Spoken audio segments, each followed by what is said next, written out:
is titled The Sneetches by Dr. Seuss. Now, the star-belly Sneetches had bellies with stars. The plain-belly Sneetches had none upon theirs. Those stars weren't so big. They were really so small, you might think such a thing wouldn't matter at all.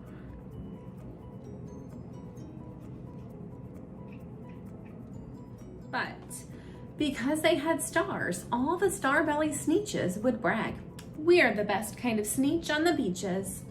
With their snoots in the air, they would sniff and they'd snort. We'll have nothing to do with the plain-belly sort. And whenever they met some, when they were out walking, they'd hike right on past them without even talking. When the star-belly children went out to play ball, could a plain belly get in the game? Not at all. You only could play if your bellies had stars, and the plain-belly children had none upon theirs.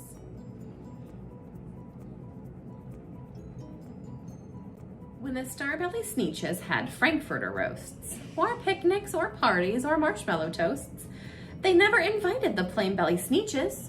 They left them out cold in the dark of the beaches. They kept them away, never let them come near, and that's how they treated them year after year.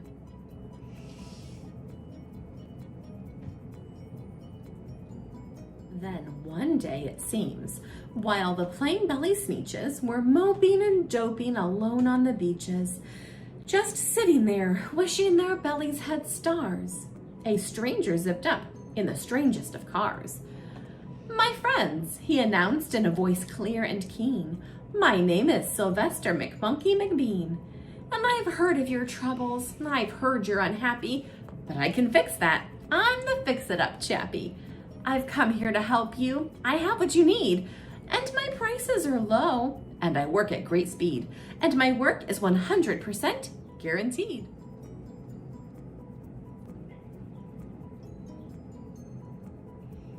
Then quickly, Sylvester McMonkey McBean put together a very peculiar machine. And he said, "You want stars like a star-belly Sneetch? My friends, you can have them for $3 each. Just pay me your money and hop right aboard." So they clamored inside. Then the big machine roared, and it clonked, and it bonked, and it jerked, and it burked, and it bopped them about. But the thing really worked. When the plain-belly Sneetches popped out, they had stars. They actually did. They had stars upon theirs.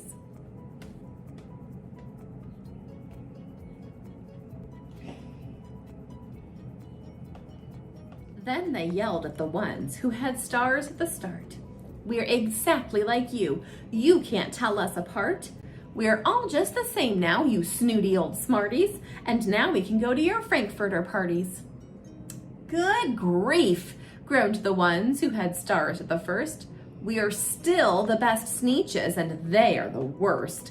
But now, how in the world will we know," they all frowned, "if which kind is what, or the other way round?"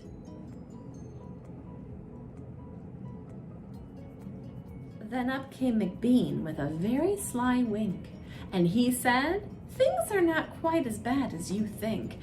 So you don't know who's who. That is perfectly true. But come with me, friends. Do you know what I'll do? I'll make you again the best Sneetches on beaches, and all it will cost you is $10 eaches." "Belly stars are no longer in style," said McBean. "What you need is a trip through my star-off machine. This wondrous contraption will take off your stars, so you won't look like Sneetches who have them on theirs." And that handy machine, working very precisely, removed all the stars from their tummies quite nicely. Then, with snoots in the air, they paraded about, and they opened their beaks and they let out a shout. "We know who is who, now there isn't a doubt. The best kind of Sneetches are Sneetches without." Then, of course, those with stars all got frightfully mad. To be wearing a star now was frightfully bad. Then, of course, old Sylvester McMonkey McBean invited them into his star-off machine. Then, of course, from then on, as you probably guess, things really got into a horrible mess.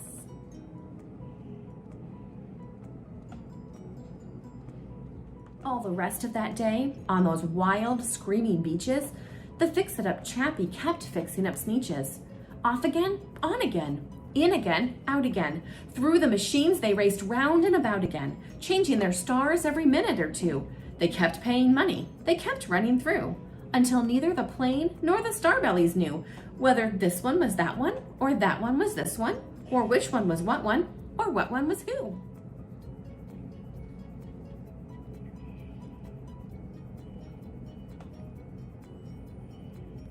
Then, when every last cent of their money was spent, the fix-it-up chappie packed up and he went. And he laughed as he drove in his car up the beach. They never will learn. No, you can't teach a Sneetch.